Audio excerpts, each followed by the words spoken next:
हम लोग भूगोल में पहले चैप्टर के सबसे अंतिम खंड शक्ति ऊर्जा संसाधन के बारे में पढ़ रहे थे।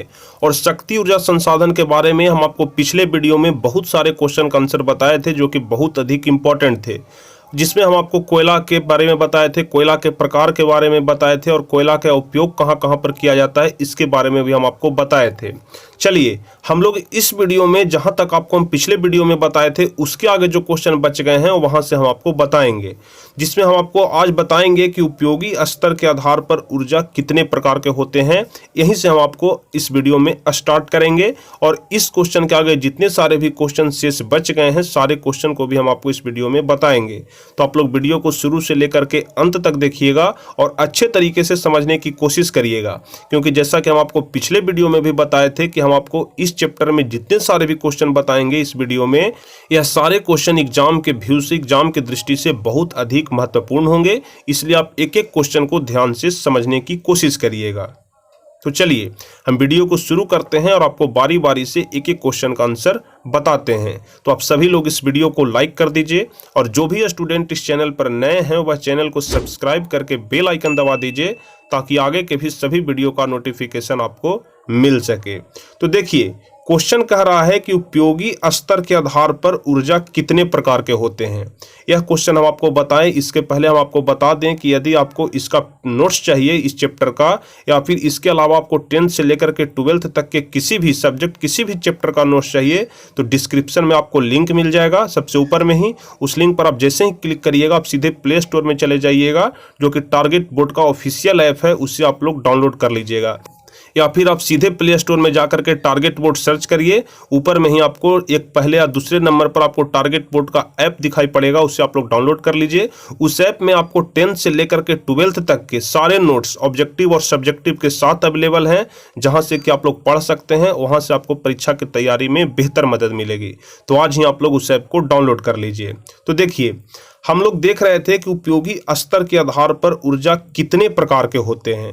तो हम आपको बता दें कि उपयोगी स्तर के आधार पर ऊर्जा दो प्रकार के होते हैं। पहला होता है क्षय ऊर्जा और दूसरा होता है अक्षय ऊर्जा। तो हम लोग बारी बारी से देखेंगे कि क्षय ऊर्जा क्या होता है और अक्षय ऊर्जा क्या होता है। तो देखिए इसका आंसर होगा कि उपयोगी स्तर के आधार पर ऊर्जा के दो वर्गों में बांटा गया है। पहला होता है क्षय ऊर्जा और दूसरा आपको नीचे दिया गया है अक्षय ऊर्जा, जो कि यहाँ पर है। तो हम लोग बारी बारी से देखेंगे कि क्षय ऊर्जा क्या होता है और अक्षय ऊर्जा क्या होता है। तो सबसे पहले हम लोग बात करते हैं क्षय ऊर्जा के बारे में कि क्षय ऊर्जा क्या होता है। तो देखिए वैसा ऊर्जा जिसका एक बार उपयोग में लाने के बाद वह नष्ट हो जाता है, जिसे हम लोग क्षय ऊर्जा कहते हैं।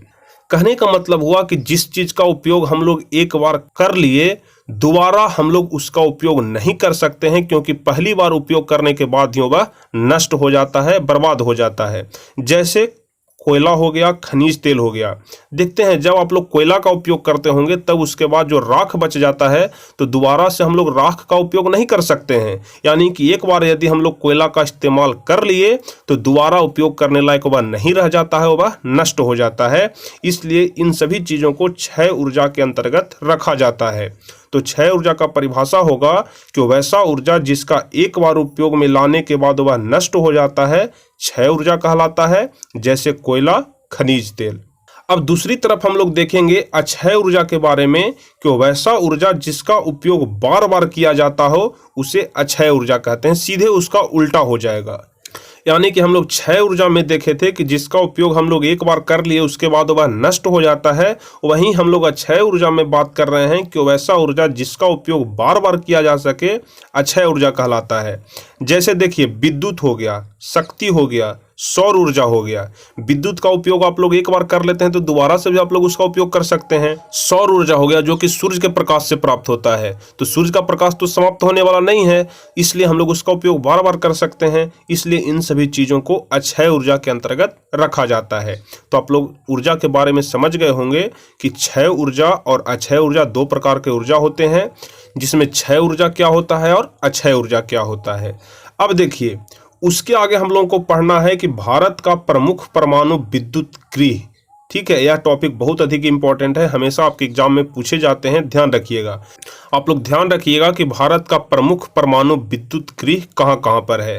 तो देखिए, एशिया का सबसे बड़ा जो परमाणु विद्युत गृह है वह तारापुर में है, जो कि महाराष्ट्र में पड़ता है। ठीक है, आपसे पूछ सकता है कि एशिया का सबसे बड़ा परमाणु विद्युत गृह कहाँ पर स्थित है, तो आपको बताना है तारापुर, जो कि महाराष्ट्र में पड़ता है। उसके बाद दूसरे नंबर पर आता है नरौरा, जो कि यूपी में पड़ता है। उसके बाद तीसरे नंबर पर आता है कागड़ापारा, जो कि गुजरात में आता है। उसके बाद चौथे नंबर पर आता है कुंडनकुलम, जो कि तमिलनाडु में आता है। उसके बाद पांचवा नंबर पर आता है रावतभाटा, जो कि राजस्थान में आता है। उसके बाद छठे नंबर पर आता है कलपक्कम, जो कि तमिलनाडु में है। और सबसे अंतिम यानी कि सातवें नंबर पर आता है कैसा, जो कि कर्नाटक में है। तो आप लोग इन सातों टॉपिक, सातों पॉइंट को याद रखिएगा, जो कि परमाणु भारत का सबसे प्रमुख परमाणु विद्युत गृह है। इसमें सबसे अधिक इंपॉर्टेंट पहला नंबर है, जो कि एशिया का सबसे बड़ा परमाणु विद्युत गृह है, जो कि महाराष्ट्र के तारापुर में स्थित है। आप लोग ध्यान रखिएगा।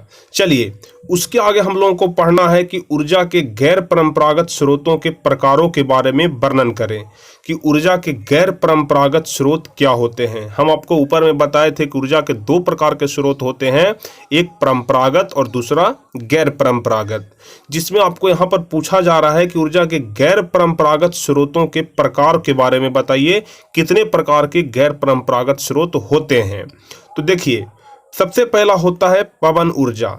तो सबसे पहले हम लोग बात करेंगे पवन ऊर्जा की, क्योंकि ऊर्जा के गैर परंपरागत स्रोत के प्रकार में सबसे पहला स्थान आता है पवन ऊर्जा की।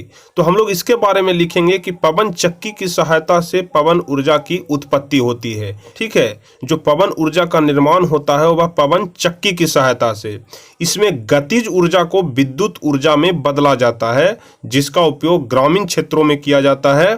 भारत का सबसे अग्रणी राज्य है जो कि पवन ऊर्जा का निर्माण करता है, उसमें राजस्थान का नाम आता है, गुजरात का नाम आता है, महाराष्ट्र का नाम आता है, कर्नाटक और उड़ीसा का भी नाम इसमें शामिल होता है। तो आप लोग पवन ऊर्जा के बारे में ध्यान रखिएगा कि पवन चक्की की सहायता से इसका निर्माण किया जाता है। इसमें क्या होता है कि गतिज ऊर्जा को विद्युत ऊर्जा में बदला जाता है।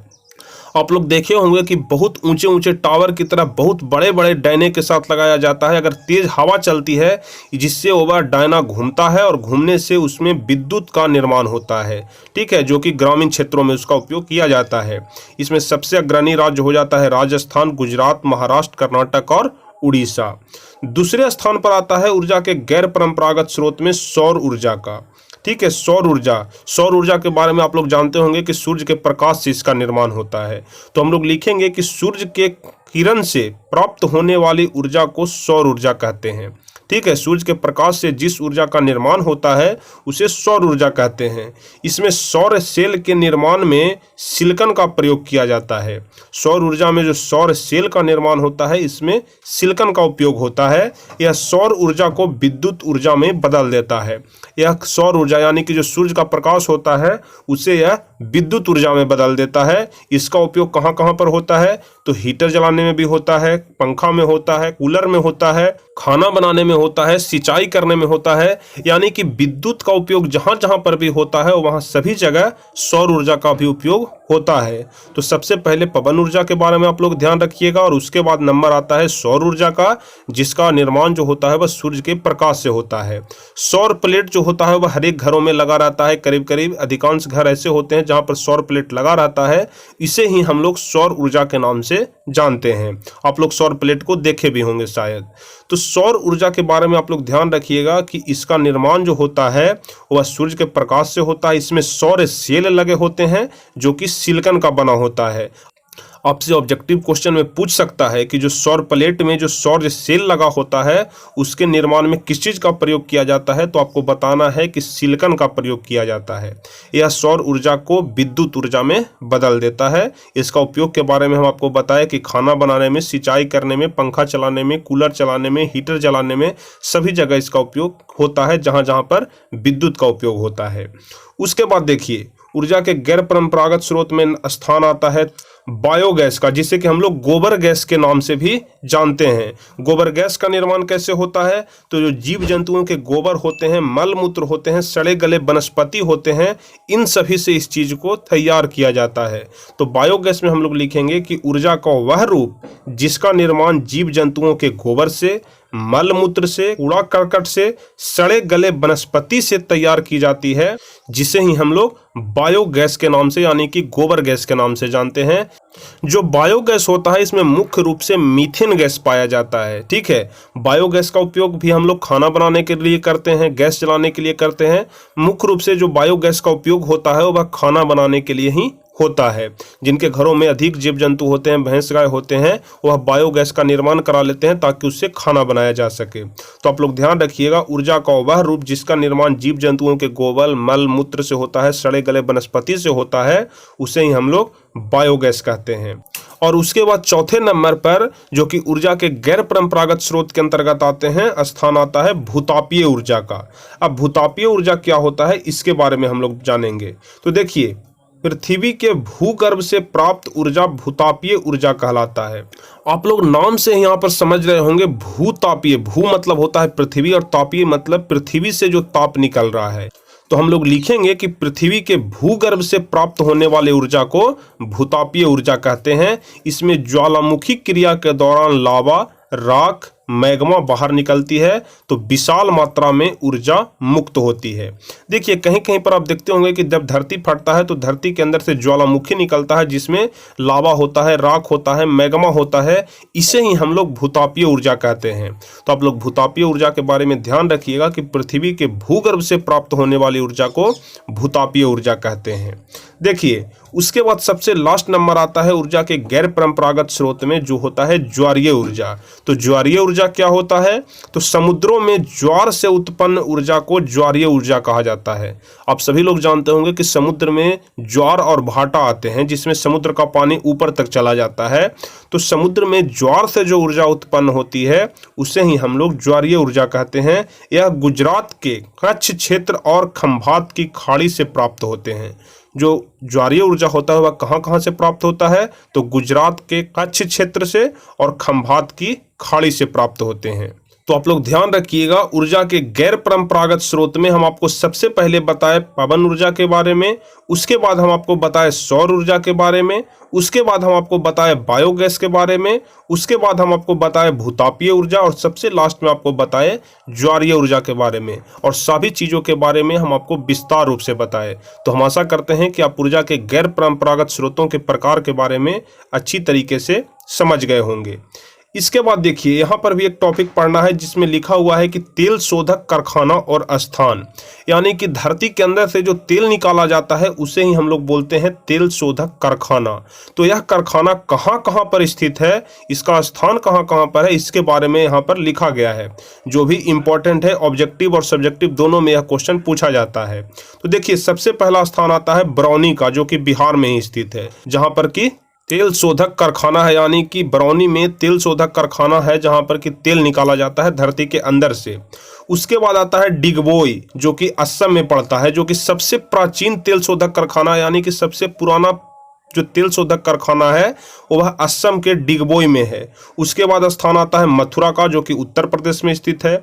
उसके बाद हल्दिया, जो कि पश्चिम बंगाल में है। उसके बाद गुवाहाटी, जो कि असम में है। और सबसे लास्ट में आता है जो कि सबसे बड़ा तेल शोधक कारखाना है, ट्राम्बे में, जो कि मुंबई में पड़ता है। तो आप लोग तेल शोधक कारखाना और तेल शोधक कारखाना का स्थान कहाँ पर है इसके बारे में आप लोग याद रखिएगा, जिसमें आप लोग याद रखिएगा कि बिहार में जो तेल शोधक कारखाना है वह बरौनी में है, सबसे पुराना जो तेल शोधक कारखाना है वह डिगबोई असम में है, और सबसे बड़ा जो तेल शोधक कारखाना है वह मुंबई में है। तो आप लोग इसके बारे में भी ध्यान रखिएगा। अब देखिए, उसके अगला नंबर क्वेश्चन है सागर सम्राट से आप क्या समझते हैं। ठीक है, सागर सम्राट के बारे में आप लोग याद रखिएगा। VVI क्वेश्चन है कि यह एक प्रकार का जलयान होता है। जलयान कहने का मतलब आप लोग जानते होंगे कि जो यान जल में चलाया जाता है, यानी कि पानी में, समुद्र में। तो यह एक प्रकार का जलयान होता है जो मुंबई तट से 176 किलोमीटर की दूरी पर उत्तर पश्चिम दिशा में स्थित है। यह जलयान पानी के भीतर कुआं को खोदकर तेल निकालने का कार्य करता है, जिसे सागर सम्राट कहा जाता है। अब सागर सम्राट का मतलब आप समझ गए होंगे कि सागर सम्राट का काम क्या होता है। सबसे पहले आप लोग ध्यान रखिएगा कि यह मुंबई से 176 किलोमीटर की दूरी पर स्थित है। इसका मुख्य काम होता है कि यह पानी के अंदर ही कुआं खोद देता है और कुआं खोद करके उसमें से तेल को बाहर निकालता है, जिसे ही हम लोग सागर सम्राट कहते हैं। यहाँ 80 करोड़ टन तेल का भंडार अनुमान लगाया जाता है। ठीक है, कहाँ पर? तो मुंबई तट से 176 किलोमीटर की दूरी पर जो उत्तर पश्चिम दिशा में स्थित है, वहाँ पर जो सागर सम्राट स्थित है, जहाँ पर कि कुआं खोद करके धरती के अंदर से तेल निकाला जाता है। यहाँ 80 करोड़ टन तेल का भंडार अनुमान लगाया जाता है। तो हम आशा करते हैं कि आप सागर सम्राट के बारे में समझ गए होंगे कि सागर सम्राट क्या होता है। एक बार फिर से हम रिवीजन कर दे रहे हैं कि यह एक प्रकार का जलयान होता है जो मुंबई तट से 176 किलोमीटर की दूरी पर उत्तर पश्चिम दिशा में स्थित है। यह जलयान होता है जो कि पानी के भीतर कुआं को खोदकर तेल निकालने का कार्य करता है, जिसे सागर सम्राट के नाम से जाना जाता है। यहाँ 80 करोड़ टन तेल का भंडार अनुमान लगाया जाता है, जिसे ही हम लोग सागर सम्राट कहते हैं। चलिए, अब अगला नंबर क्वेश्चन है जो कि बहुत ज़्यादा इंपॉर्टेंट है। गंगा सफाई योजना क्या है? यह क्वेश्चन एग्जाम में पहले भी 1-2 बार पूछा जा चुका है। तो जो यह क्वेश्चन है गंगा सफाई योजना, इसे हम आप लोगों को अगले वीडियो में विस्तार से बताएंगे और सरल भाषा में बताएंगे। तो आप लोग अगला वीडियो जरूर देखिएगा, जिसमें हम आपको गंगा सफाई के बारे में बताएंगे। तो फिलहाल हम इस वीडियो को यहीं पर समाप्त कर रहे हैं। तो आपको यह वीडियो कैसा लगा आप हमें नीचे कमेंट बॉक्स में ज़रूर बताइए, और यदि वीडियो अच्छा लगा हो तो आप लोग इस वीडियो को लाइक करिएगा, अपने दोस्तों के बीच शेयर करिएगा, और जो भी स्टूडेंट इस चैनल पर नए हैं वो इस चैनल को सब्सक्राइब करके बेल आइकन दबा लेंगे, ताकि आगे के भी सभी वीडियो का नोटिफिकेशन आपको मिल सके। तो चलिए फिर हम लोग मिलेंगे अगले वीडियो में। तब तक के लिए जय हिंद, धन्यवाद।